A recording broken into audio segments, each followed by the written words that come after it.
आत्मबंधुओं, आज हम उत्तराध्ययन सूत्र के 29वें अध्ययन सम्यक्त पराक्रम के अग्रसर बढ़ते हुए भावों को सुनते हैं। वंदना मेटे कर्मों की क्रंदना। परीक्षा है आर्य जम्बू स्वामी की। आर्य सुधर्मा स्वामी से परीक्षा कर रहे हैं।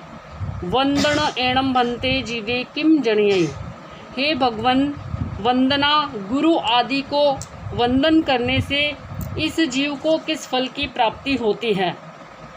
आर्य सुधर्मा स्वामी फरमाते हैं, वंदना से जीव नीच गोत्र कर्म का क्षय करता है, उच्च गोत्र का बंध करता है तथा अप्रतिहत सौभाग्य और सरल सफल आज्ञाफल को प्राप्त करता है तथा दाक्षिण्य भाव का उपार्जन करता है।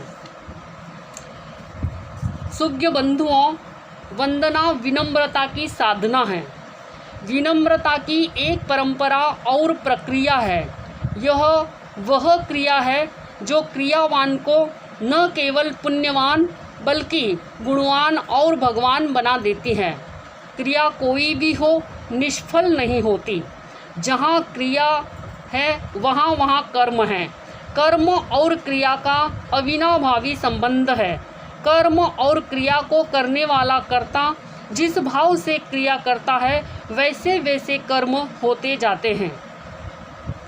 आत्मबंधुओं, वंदन करने वाला नमस्कार पुण्य करता है। नमस्कार पुण्य से मन पुण्य, वचन पुण्य, काया पुण्य, इन तीनों पुण्यों का अर्जन उपार्जन होता है। नमस्कार पुण्य से जीवन में गुणों के प्रति प्रमोद भाव और गुणियों के प्रति आस्था भाव जगता है। इसी से व्यक्ति निर्भय बनता है, क्योंकि उसका कोई शत्रु नहीं, वह किसी का शत्रु नहीं रहता। आत्मबंधुओं, वंदन करने वाला नमो शब्द का उच्चारण करता है। यह नमो शब्द उसके अहम का विसर्जन करता है। अहंकार समानता के भाव को मिटाता है।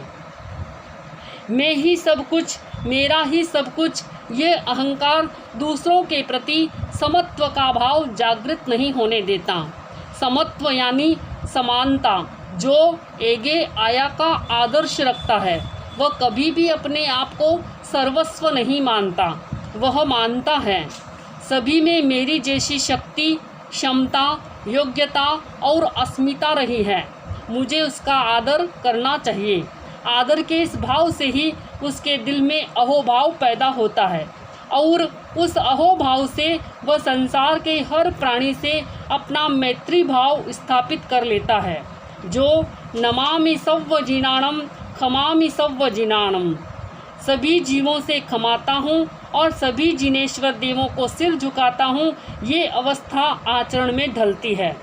आत्मबंधुओं, वंदना अपूर्णता के स्थान पर पूर्णता की अनुभूति प्रदान करती है।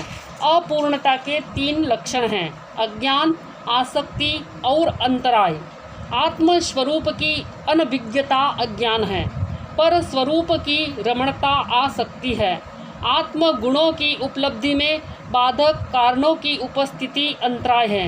ये तीनों अयोग्यता के आवरण हटते हैं वंदन करने से। वंदन करता हुआ साधक आत्मस्वरूप का बोध करता है। उसके भीतर परमात्मा शक्ति का आलोक प्रसारित होता है। ये ज्ञानालोक ही उस साधक में परम स्वरूप की रमणता की मूढ़ता को दूर करता है। 2 बातें सिद्ध हो जाने पर तीसरी बात, अंतराय सारी टूटती जाती हैं। उसके भीतर की सारी पूर्णताएं प्रकट हो जाती हैं। फिर वह ज्ञानपूर्ण, दर्शनपूर्ण, चारित्रपूर्ण, शक्तिपूर्ण और आनंदपूर्ण हो जाता है। ये वंदन का आंतरिक गुण जागरण का पक्ष है। आत्मबंधुओं, वंदना के 2 प्रकार होते हैं, द्रव्य वंदना और भाव वंदना। हम अगले प्रवचन के दौरान सुनेंगे कि ये द्रव्य वंदना और भाव वंदना क्या है। ओम शांति।